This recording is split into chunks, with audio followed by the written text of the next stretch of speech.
How does one truly talk about a stoner album? I mean, what can you really say about it? There's a lot of different aspects to these bands, but there's a lot of simplistic formats.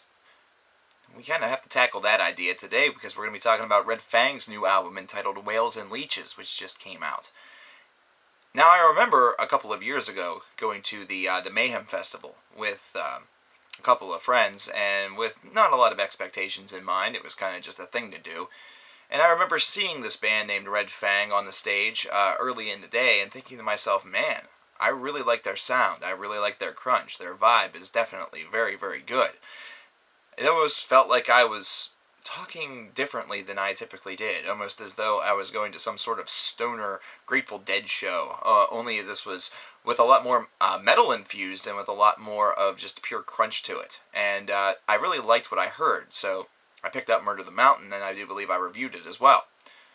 Now here with their second album, this 11-track affair is, well, one that definitely is sort of a tale of two sides of the albums, but it's not so much in the musical composition and construct, though in a small version it really kind of is. But it's also a tale of two sides with song lengths, to be perfectly blunt. The first side of this album is really a bunch of tracks that are anywhere between the 2-minute to 3.5-minute long range that just kind of, show up and do what they need to do and kind of actually have a little bit more of an aggressive feel to it, if you can really even imagine that, and kind of like a wham bam thank you sir or ma'am, they're off and you're on to the next track.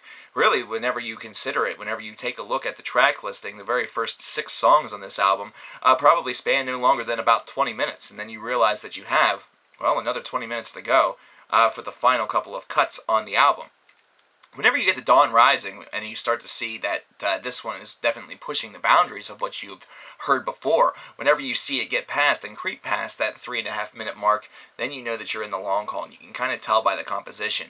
This is one that kind of throws together everything that Red Fang is able to really do with a high level of efficiency.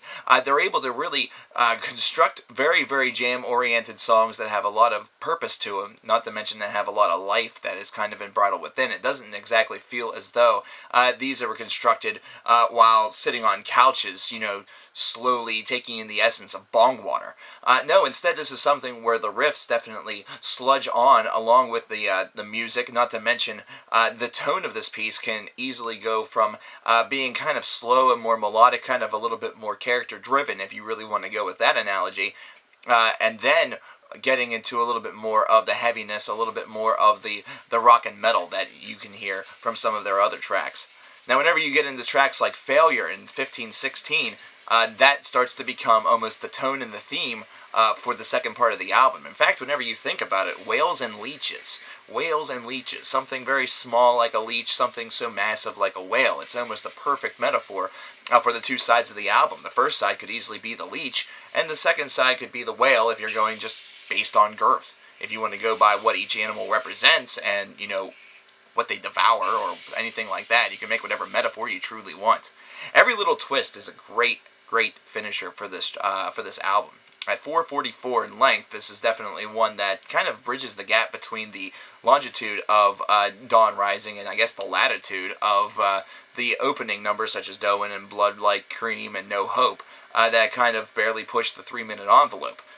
This is one that definitely opens up the crunch a little bit, employs very simplistic riffing that really doesn't tend to need to go very many places in order for it to be enjoyable. And that's kind of the nice part about albums of this variety. Stoner rock and stoner metal both have something in common that is actually kind of nice.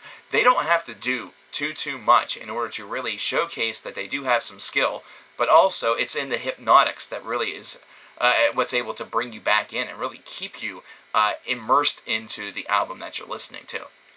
All the riffs have kind of been strategically formatted in order to be, very harmonizing to the ear. It's something that you definitely dig listening to, and it definitely sets a tone and a mood. And whenever you're able to do that well, you're able to be really a great stoner rock / stoner metal band. You have to think about it. This isn't something that someone just imagined, hey, I smoke a lot of weed, I guess I'm a stoner and I play in a band, so I guess I'm playing stoner rock. This is something where it's also dictated by the way in which the music sounds. This is a subgenre that is just as much musically oriented as it is substance oriented. Overall, I really kind of dig this. I'm not sure where I'd place it compared to Murder the Mountains, but I think that they've definitely made some steps forward and showcased that they have a wide array of different things that they have available in their musical palette. So I'm going to give this one an 8, and definitely recommend that you check this out. Similar to the Death Angel review that I did yesterday, this is one that's going to be pretty readily available. In fact, we got a lot more of these in than I thought that we were going to. So hopefully that means that a lot of people are going to check this out, and hopefully that means that a lot of you are going to enjoy it and be able to tell me in the comments what you like the most about it. Now, if you excuse me,